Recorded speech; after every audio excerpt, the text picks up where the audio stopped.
कहते हैं दोस्तों, दुनिया का सबसे पवित्र रिश्ता अगर कोई रिश्ता होता है तो वह माँ बेटे का रिश्ता होता है। लेकिन कुछ लोग ऐसे हैं जो कि इस रिश्ते को संसार कर रहे हैं, क्योंकि आज की घटना में कुछ ऐसा ही होता है। आज की घटना में जो माँ रहती है, जिस बेटे को मेज खून कर वह बड़ा करती है, जिसके लिए वह दुआएं मांगती है, मन्नतें मांगती है, और वही बेटा अपनी ही माँ के साथ कुछ ऐसा काम कर गया। जब आप लोग पूरी कहानी, पूरी वीडियो देखेंगे तो एक बार सोच में पड़ जाएंगे।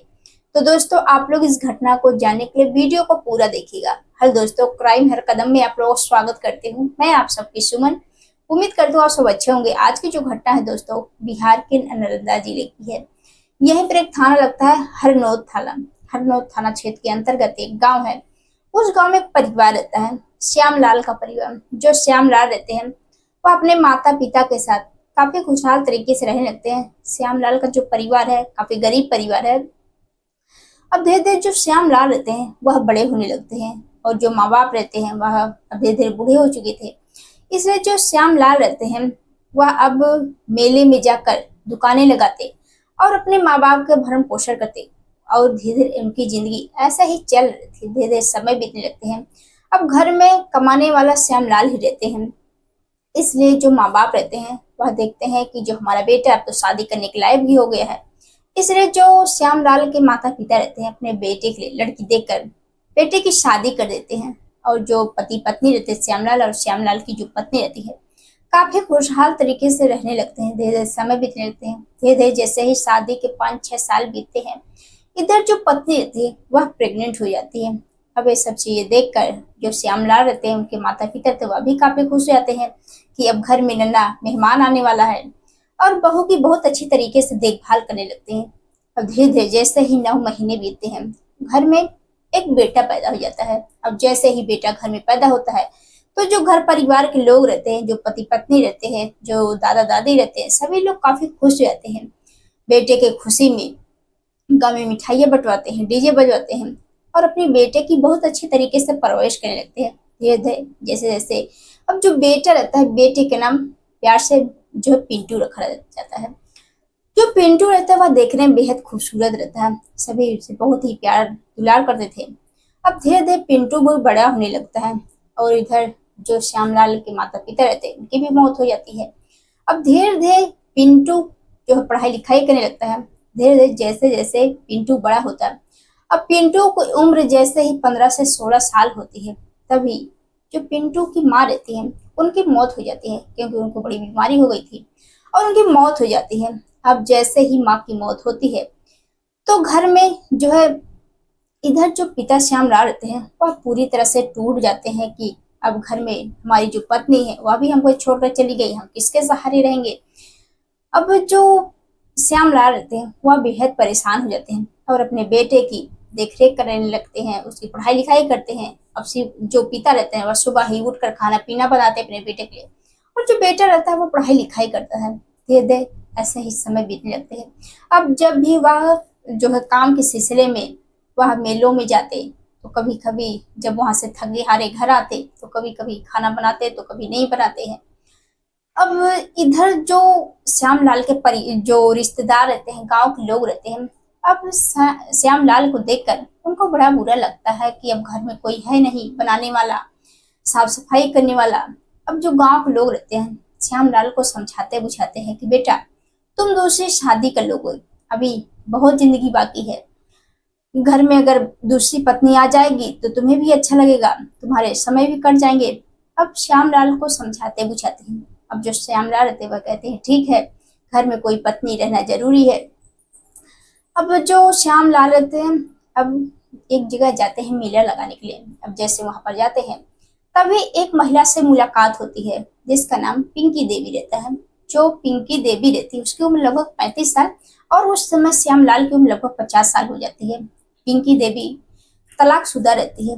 अब जैसे ये दोनों मिलते हैं, बातचीत होती है, दोनों अपने अपने बारे में जो बातचीत करते हैं, तो जो श्यामलाल रहते हैं वो बताते हैं कि हमारी पत्नी की जो है उनकी मौत हो गई, हमारे घर में कोई महिला नहीं है, इसलिए हम लोग बहुत परेशान हैं, बेटा अकेला ही है, कभी कभी हम लोग खाना पीना बनाते हैं तो कभी नहीं बनाते। इधर जो पिंकी देवी रहती है वह कहती है कि मैं भी अकेली हूँ, मैं भी तलाकशुदा हूँ, अगर बुरा ना मानो तो मैं तुम्हारे साथ शादी करना चाहती हूँ। इधर जैसे ही श्यामलाल को जो ये बात सुनते हैं उनको भी बहुत अच्छा लगता है कि चलो कोई तो हमारा हमसफर बने, हम तुम्हारे लिए, हम तुमसे शादी करने के लिए तैयार हैं।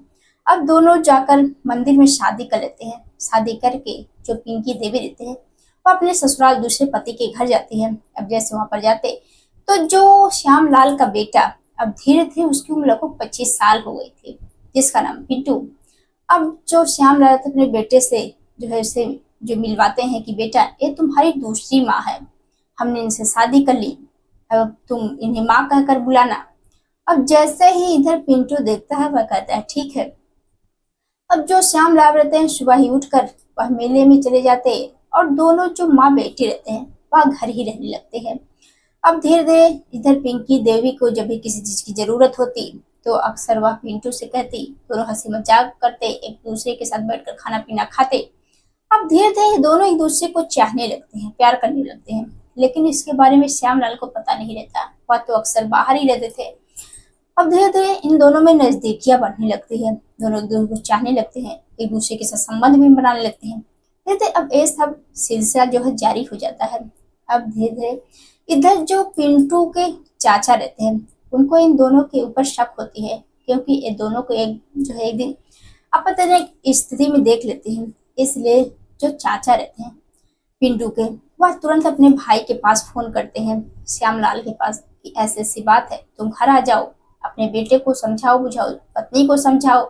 और एक जो बात रहती पूरे गांव में जो फैल जाती है कि माँ बेटे में जो है एक दूसरे के साथ प्यार करते हैं, एक दूसरे के साथ संबंध बनाते हैं। अब इधर जो श्यामलाल जैसे ही घर पहुंचते हैं और अपने बेटे को पहले तो समझाते बुझाते हैं, लेकिन जो बेटा रहता है उसको अपनी दूसरी माँ की लत लग चुकी थी और उसके बिना रह नहीं पा रहा था। इसलिए अब पिंकी जो रहती है उसको भी अपने बेटे की लत लग चुकी थी। इसलिए दोनों एक दूसरे के साथ काफी टाइम बिताते थे। अक्सर दोनों एक दूसरे के साथ सोते थे, बातचीत करते थे, हंसी मजाक करते। ये सब चीजें देखकर अब श्यामलाल को बड़ा बुरा लगा कि जो हमारा बेटा अब सुधरेगा नहीं, पत्नी भी नहीं सुधरेगी, हम क्या करें। इसलिए एक दिन रात के समय वह पिंकी देवी से बातचीत करता है। वह कहता है कि मैं अपने बेटे के साथ कुछ ऐसा काम करने जा रहा हूँ, तुम्हें मुंह नहीं खोलना है।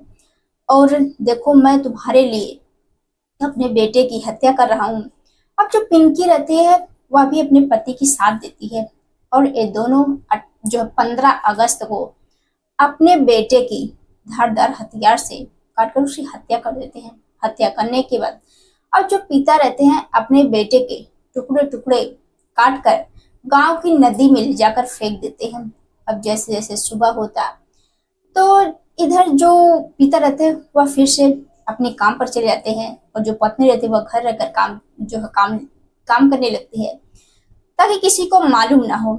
लेकिन जैसे जैसे समय बीते, जो 2-4 दिन बीतते हैं, इधर जो पिंटू के नाना रहते हैं, क्योंकि जो पिंटू रहता है वह अक्सर अपने ननिहाल फोन कर बातचीत करता, अपने नानी नाना मामा मामी सभी से बातचीत करता था। लेकिन जैसे जैसे 2-4 दिन बीतते हैं, अब जब फोन नहीं जाता है तो जो नाना तो वह बेहद परेशान हो जाते हैं।